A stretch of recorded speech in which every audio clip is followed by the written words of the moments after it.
She didn't see the flashing lights at first. Danielle Harris had been on the road for over an hour, her mind running through the events of the day. Meetings, case files, bureaucracy, the kind of work that left her drained but sharp. The kind of work that reminded her why she had chosen this life. She had spent years enforcing the law, fighting for justice. She had faced threats bigger than most could imagine. Yet, here she was, just another driver on an empty highway, and soon just another black woman being pulled over for no reason. The moment she spotted the red and blue glow reflecting in her rearview mirror, her stomach tightened, not in fear, in frustration. She flicked her eyes to the speedometer, 65, the exact speed limit. She had used her signals. She had done nothing wrong.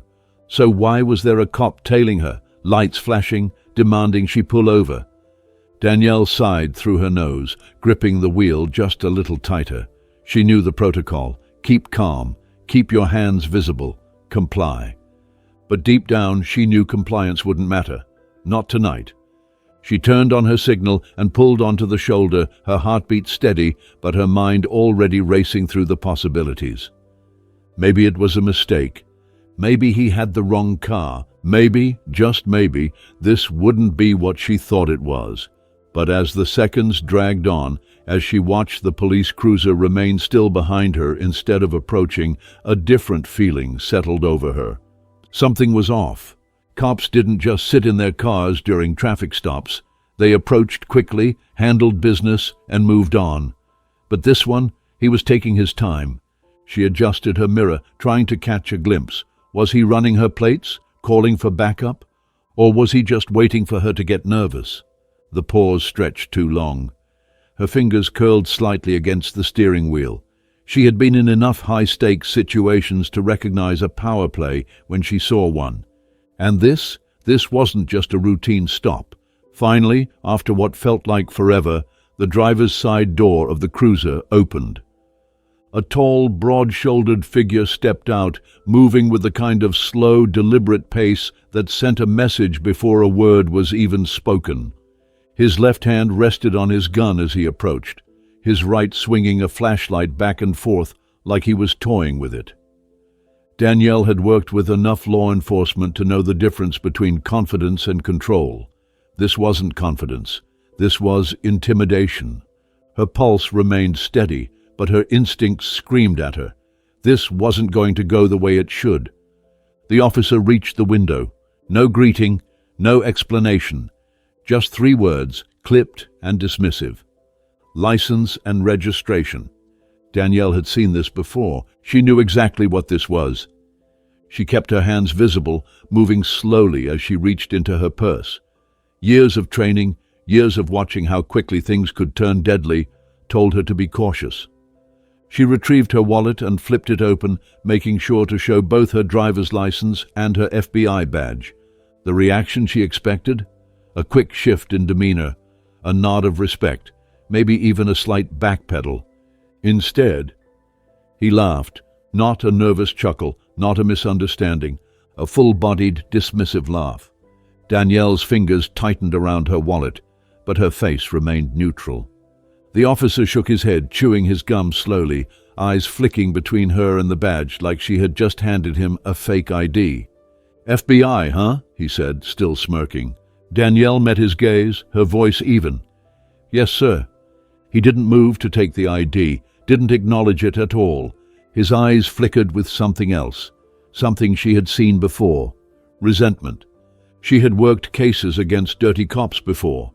She knew what it looked like when someone felt their authority was being threatened. And this man, he didn't like what he saw. Danielle held her position, waiting, giving him a chance. But instead of stepping back, instead of checking her information like any other reasonable officer would, his smirk widened. Step out of the vehicle. The words weren't shouted, but they landed like a slap. Her stomach twisted, but she forced her expression to remain blank. There was no reason for this. She had complied. She had identified herself, and he was still escalating. Her pulse remained steady, but her mind was already moving 2 steps ahead. If she refused, he'd have an excuse to escalate further. If she complied, she was at his mercy. Neither option was good. She inhaled slowly, keeping her voice firm but measured. "Sir, may I ask why?" His smirk didn't waver. "You can ask all you want. Step out." She had seen men like him before, men who mistook authority for dominance, men who weren't interested in following the law, only in bending it to their will. Her fingers curled slightly, but she forced herself to remain still, because this was how it always started, and she already knew how it could end. Danielle didn't move. She could hear everything, her own heartbeat steady, the distant sound of an engine on the highway, the slight rustle of wind through the trees. But in this moment, everything had narrowed to the man standing outside her car, hand hovering too close to his gun. He wanted her to step out. She wanted a reason. "Sir," she said evenly, "I've identified myself as a federal agent. I have not broken any traffic laws. What is the probable cause for asking me to exit my vehicle?" A pause. A long, deliberate pause. She watched his jaw clench, his fingers tapping lightly against the handle of his gun. He had expected her to obey without question, to scramble, to look afraid. But she wasn't afraid. His eyes flicked toward her badge, still in her hand, then back up to her face. And then he smiled. Not the kind of smile that put people at ease, the kind that made her skin crawl. "You're real good at talking," he said, his tone mocking. "Bet that works most of the time." Danielle didn't react. She had spent years interrogating criminals, some smarter than others. She knew when a man was trying to bait her, and she wasn't taking it. "I'll ask again," she said, voice controlled. "What's the probable cause?" His smirk twitched.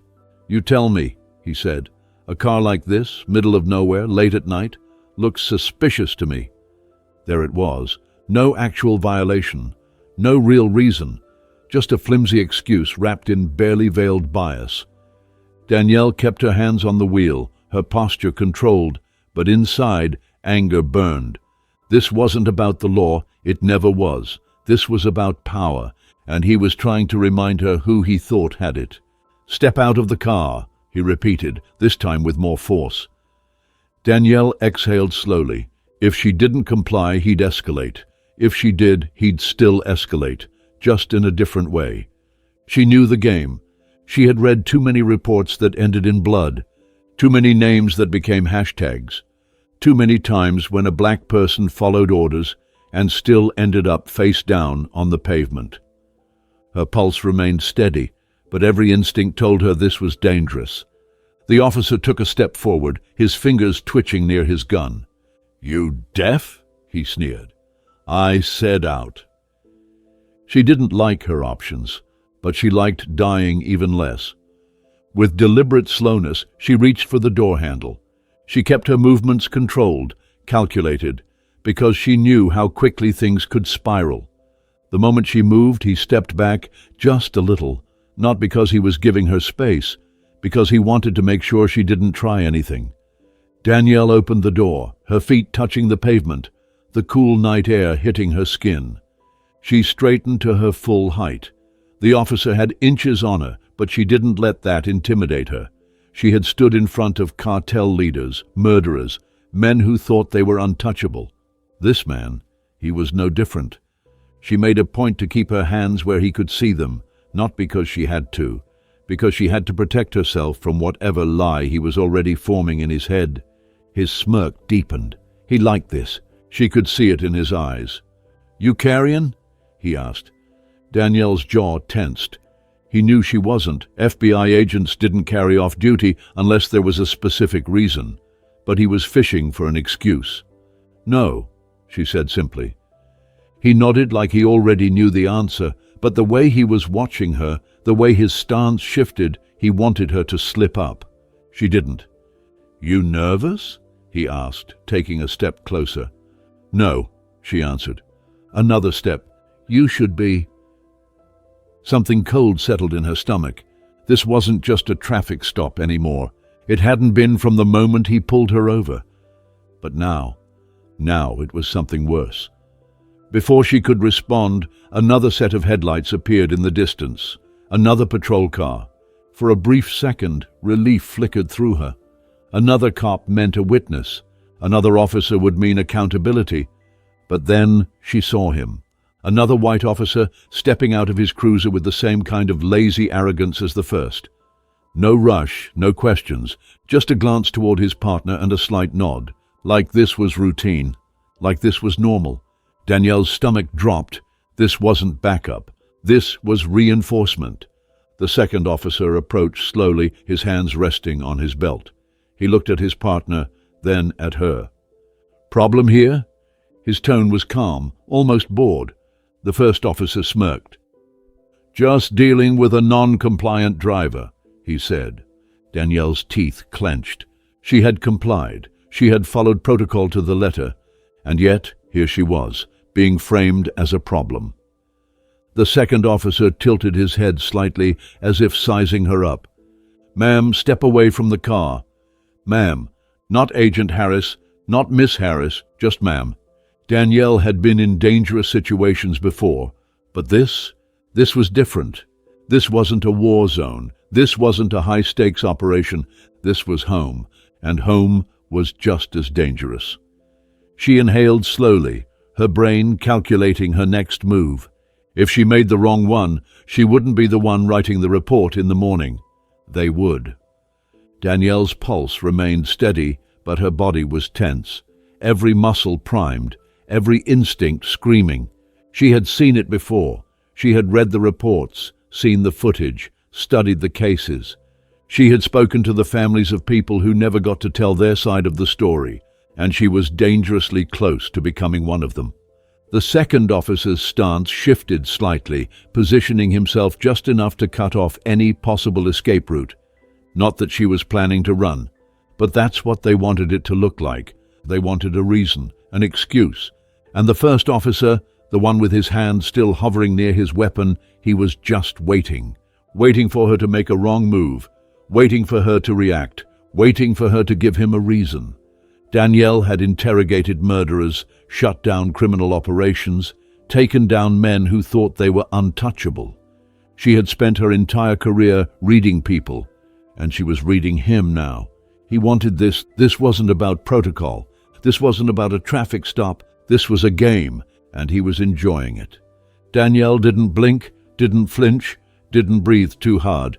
She knew how fast things could go wrong. She had seen how quickly a moment could turn deadly. The first officer's fingers twitched. Then he moved. A quick, deliberate motion, hand dropping to his holster, unsnapping the strap. A second, that's all it took. And then the gun was out, aimed, pointed directly at her. The world went silent. The weight of the moment pressed against her chest. Danielle had been in dangerous situations before. But this wasn't a battlefield. This wasn't an armed suspect. This was her, unarmed, hands visible, complying, and still a gun was in her face. For a single heartbeat, she saw the headline flash in her mind. FBI agent fatally shot in traffic stop. Another story that would be rewritten in police statements, twisted to justify the bullet. Another life boiled down to a single moment of non-compliance. But she hadn't done anything. She hadn't moved. She hadn't spoken. And still, the gun was there. "Do you feel powerful now?" His voice was quiet, dangerous. The smirk was gone. The amusement had faded. This was something else now. This was hatred. A slow, suffocating rage that had nothing to do with her badge or her job or the law. This was about who she was. Danielle's breath stayed even. Her hands were still raised. She knew if she moved even an inch, it was over. Then, a voice, sharp, loud, cutting through the night. "Hey, I'm recording this!" The words slammed into the moment like a gunshot. A crack in the tension, a lifeline. Danielle didn't move, but she saw it. The way the first officer's shoulders stiffened. The hesitation. The flicker of doubt. His eyes darted to the side, toward the voice. And for the first time, he wasn't in control. Danielle saw him process it in real time, saw the wheels turning, saw his mind scrambling for a way out. Because now, There was evidence, not his body cam, because she knew damn well that was either off or malfunctioning. Not his partner, because he was part of it, but someone else, someone watching, someone filming, and suddenly he had a decision to make, because now the world would see exactly what he was about to do. Danielle turned her head slightly, just enough to see. A man stood a few yards away, holding his phone up, recording, documenting, protecting. He wasn't hiding, he wasn't whispering. He was standing there, bold and unshaken. And he spoke again. "You sure you want to do this, officer?" The words were calm, but the weight behind them was undeniable. The first officer's grip tightened around his gun. For a second, Danielle thought he might do it anyway, that the rage inside him would overpower logic, that he would pull the trigger just to prove that he could. But then, sirens, not the ones behind her, not the second officer's backup, real backup, squad cars, multiple, more headlights cutting through the darkness. Danielle could feel it, the shift, the unraveling, the power dynamic breaking apart. The first officer's jaw clenched. His hand was still on the gun, but it was different now. Not an act of control, an act of panic. Danielle watched it all, watched as reality crashed into him, watched as he realized he had lost. "You better put that weapon down," she said, her voice sharp, steady, unshaken. The second officer tensed. The first officer's breathing was shallow now, his mind racing. Danielle could see it. He was calculating, trying to figure out how to twist this, how to make himself the victim, how to turn this moment into something that wasn't his fault. But the camera was still there. The witness was still standing strong. And the sirens? They were getting closer. The sirens grew louder, their wailing cry cutting through the thick tension in the air. Danielle didn't move. Her hands were still raised, her heartbeat steady despite the threat in front of her. The officer with the gun, the one who had been so sure of his power just seconds ago, was hesitating now. His grip on the weapon had loosened slightly, but it was still aimed in her direction. His mind was racing. She could see it on his face. He was running through every possible way out of this. He had expected her to be afraid. He had expected obedience, compliance, powerlessness. What he hadn't expected was the witness, the recording, the sirens. Everything had changed in an instant. The second officer shifted uncomfortably, glancing toward the approaching squad cars. His hand hovered near his radio, but he didn't speak. He was waiting to see how this would play out. Danielle exhaled slowly. She knew what was about to happen. More officers were arriving, and now this wasn't just between them anymore. The power he had over her was slipping away, and he knew it. "Put the gun down," she said again, voice like steel. He didn't. His jaw was tight, his breathing uneven. He was trapped in the moment, trapped in his own mistake. And then the squad cars skidded to a stop. Doors swung open. More officers poured out. Danielle didn't move an inch. She could feel the weight of all the eyes now watching. A lieutenant stepped forward, a serious, commanding presence. His uniform was crisp, his badge gleaming under the harsh headlights. He took one look at the situation and froze. Because he recognized her. "Agent Harris?" His voice was sharp, filled with disbelief. The two officers stiffened. Danielle lowered her hands slowly, methodically, not as an act of surrender, but as a reclamation of power. "You should be asking them what they're doing," she said, her voice unwavering. The lieutenant's expression shifted immediately. Now he understood. Now he saw exactly what had been happening here. His gaze flicked to the first officer, the one who still had his gun out. "Officer Kearns," the lieutenant said, his voice dangerously low, "holster your weapon, now." For a second he didn't. For a second it seemed like he might refuse, and then the weight of reality crashed down on him. Slowly, reluctantly, he let his hand drop. The gun slipped back into his holster with a click that echoed in the night. Danielle held his gaze the entire time. "You've got to be kidding me," Kearns muttered under his breath. But there was no fight left in his voice. The lieutenant turned back toward Danielle, his expression tight, unreadable. "Are you all right?" he asked. Danielle tilted her head slightly, a slow, deliberate motion. "Arrest them both." Silence. Kearns's head snapped toward her. "What?" The second officer took a step back, like he had just realized he was standing on sinking ground. Danielle folded her arms across her chest. "I want them in cuffs, right now." The lieutenant hesitated. For a moment she saw it, the internal conflict, the instinct to protect his own.